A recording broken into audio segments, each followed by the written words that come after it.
This is Tomo News for Monday, March 27th. Teen shot to death while trying to carjack retired NYPD officer. An 18-year-old Brooklyn resident has been shot to death by a retired NYPD officer who says the teen tried to carjack him at gunpoint. 55-year-old Derek Bishop was on guard duty sitting in his Benz 430 when 19-year-old Manuel Ocampo knocked on his driver's side window. Bishop rolled down his window and saw a 9mm pointed at his face. "Give me all your money before I shoot you," Ocampo said. Bishop reached into his pocket to retrieve his money and discreetly unbuckled the holster of his own gun. Bishop only had $60 to $70 on him, which enraged Ocampo. He continued to threaten Bishop. "I'll shoot you." Ocampo ordered Bishop out of the car, then got in the driver's seat himself and reached across to unlock the passenger door for his cousin, giving Bishop an opportunity. He ran to the back of the car while Ocampo was distracted and drew his pistol. Ocampo tried to shoot Bishop, but his gun jammed, allowing Bishop to fire 4 shots. The teen was hit in the chest and head, but Ocampo still managed to run 150 feet before he collapsed, dead. Ocampo's accomplice, his cousin, was tracked down by officers within a few hours and arrested. Ocampo's parents are in disbelief and claim that their son couldn't have been a carjacker because he was supposed to be at work. Man pimps out dog to have sex with other farm animals. On Monday, 56-year-old James Darlin was arrested after he was caught trying to negotiate a bestiality deal with an undercover cop in Maricopa, Arizona. Darlin tried to pimp his dog, named Playmate, in exchange for spending a few days banging farm animals. In emails, he admitted to having sex with his neighbors' horses, sheep, and dogs in Washington, and wanted another chance to fulfill his farmed-out fantasies. He also allegedly told the undercover police that he used to deliver packages and would have sex with customers' dogs and strays that he found on his route. Darlin told the undercover officer that he wanted to trade doggy-style nookie for some intimate encounters with miniature horses, dogs, and goats. Darlin was arrested by Sheriff's Animal Crimes deputies and charged with conspiracy to commit bestiality after meeting with an undercover officer to negotiate the deal. His dog Playmate was seized as part of the investigation and will be examined to see if it was sexually abused. Big payday for Irish detective triggered by prisoner's poop protest. A police detective was awarded 35,000 euros in damages by an Irish court on Tuesday after a prisoner put his own poop in his mouth, smeared it all over himself, and then got in her face. Detective Linda Harkin suffered post-traumatic stress disorder and anorexia following the dirty protest in 2005. The prisoner had refused to cooperate when he was brought to Cavern Garda station for questioning over a gangland murder. However, Harkin said the prisoner had not caused trouble when she accompanied him on a recreation walk and brought food to his cell. On the second day of his detention, the prisoner requested a cup of tea, which Harkin brought to his cell. When she later went to check on him, Harkin was shocked to find the prisoner's face and mouth covered in excrement. Fearing the prisoner would spit shit on her, Harkin made a run for it to escape the onset of Poop-mageddon. Harkin told the court she felt sick and ran to a sink where she began praying to the porcelain gods. Ruling in the case, Mr. Justice Bernard Barton said the prisoner had tried to mentally harm Harkin. Awarding Harkin 35,000 euros in damages, the judge agreed the detective had suffered PTSD as a result of the filthy attack. College students suspended for cult exorcisms and hazing rituals. 2 students were suspended from William Paterson University in New Jersey for hazing a female student by performing an exorcism on her. They filed a lawsuit to overturn the suspension, but a New Jersey court ruled against them on Monday. According to court documents cited by the Daily Beast, the woman was dating a fellow William Paterson student. He introduced her to his group of friends, who told her about demons and spirits. They said they all had alter egos that possessed them occasionally. Then they told her that she too was possessed. They proceeded to lock her in a dorm room and slap her around. They also refused to let her use her asthma medication.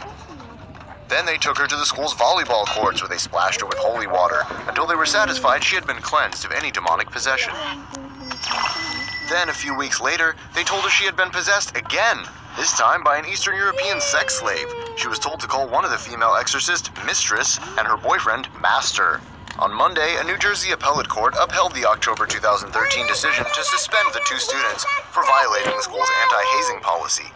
The 2-judge panel determined that the students' rights were not violated by the university's decision to suspend them each for 1 year.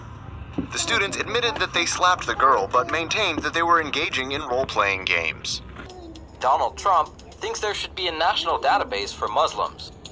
Just when you thought Donald Trump's statements couldn't get any dumber, the Republican frontrunner opened his mouth again. Speaking to an NBC reporter in Iowa on Thursday morning, the real estate mogul had this to say when asked if a Trump administration would institute mandatory registration for Muslims in America.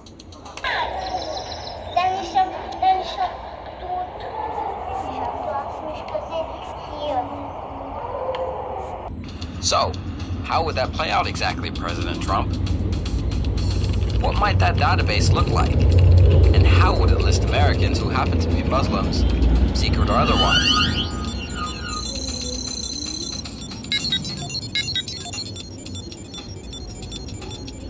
Since American lives are at stake, it won't just stop at a database to track Muslims. Nope. There should be a lot.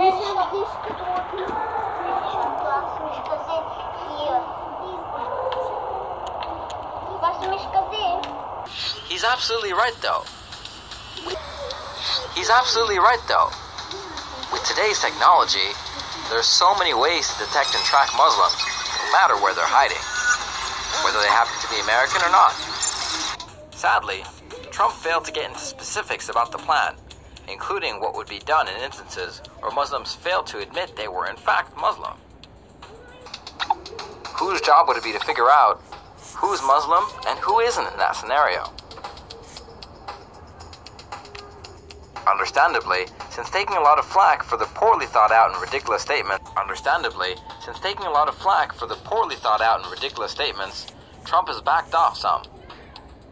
He took to Twitter on Friday, implying he'd been the victim of leading questions by the NBC reporter, before quickly getting back to what he does best, viciously attacking others. 3 New York State University students dead in murder-suicide. 3 current or former students at the State University of New York in Genesso were killed in an apparent murder-suicide on Sunday. 24-year-old Colin Kingston allegedly brought a large knife to his ex-girlfriend Kelsey Inez's home on Wadsworth Street early Sunday morning. Kingston then stabbed Inez and Matthew Hutchinson, who was also in the bedroom at the time. Kingston confessed the stabbing to his father before killing himself. Kingston was allegedly distraught due to a recent breakup with Inez after a roughly 3-year relationship. Woman takes nasty 2-year-old panty to police, reports rape. A young but unidentified woman attempted to report and brought a pair of nasty 2-year-old panties along as proof of the rape. She claimed that her rapist's DNA was on the underwear. She said that after a night of drinking, a good friend of hers date raped her. She was so traumatized that she threw the pair of underwear into a drawer and ignored it for 2 years. It wasn't until recently, when her current boyfriend accused her of cheating on him with the so-called rapist, that the woman produced the stinky pair of panties and said she'd been raped. Police sent the rank pair of panties to be tested for DNA, only to discover that the male DNA on the underwear didn't match the friend the woman had accused. The accused rapist was also able to show police text messages between himself and the woman discussing when to hook up. The man explained they'd been friends with benefits for years. Think her boyfriend will believe anything that comes out of her mouth now? London tube attacker had ISIS images on his cell phone. The man who went postal and slashed a 56-year-old man inside a London subway station over the weekend already claimed that his motive was ISIS-related after he shouted, "This is for Syria," during the attack. But that connection with the extremist group has become even stronger after British authorities discovered ISIS-related photos on the man's phone, including flags associated with the Islamic State. Moyadin Mire approached his victim in the tube station in Leytonstone at around 7 p.m. on Saturday and reportedly sawed at the man's neck before threatening other passerby. Responding police officers used stun guns to eventually disarm the attacker.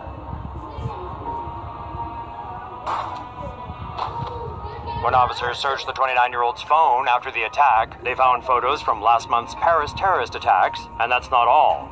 According to CNN, authorities also found photos on Mire's phone from last week's heinous killings at a social services agency in San Bernardino, California. While not exactly claiming credit for it, ISIS has applauded that incident, which left 14 dead after a husband and wife duo opened fire on government agency employees. Search of Mire's phone's web history indicates that the Somali-born Londoner has previously searched for information about Islamic State and knife attacks carried out by Palestinians. The Scotland Yard is treating Saturday's knife attack as a terrorist incident, and the Westminster Magistrates Court has deemed Mire a danger to the public due to his apparent mental health issues. He has been charged with 1 count of attempted murder. man drugs girlfriend so he can stay up all night playing Xbox. A 23-year-old German gamer was fined for giving his girlfriend sleeping medication without her knowledge. Around 10 p.m. on a night back in August of 2014, his now ex-girlfriend came home after a long, hard 10-hour day at work. Instead of turning off the game and spending a quiet night with her, the boyfriend snuck drugs into her tea and sent her to bed. In court, he admitted to being on drugs himself at the time, so while she slept until noon the next day, the boyfriend got in many hours of quality Xbox button mashing. She was still drowsy on her way to work the next day, and after suspicions mounted, she took a drug test that revealed she had been given sedatives. He was sentenced to pay the court the equivalent of $541 and claims to be off of drugs now and on the straight and narrow.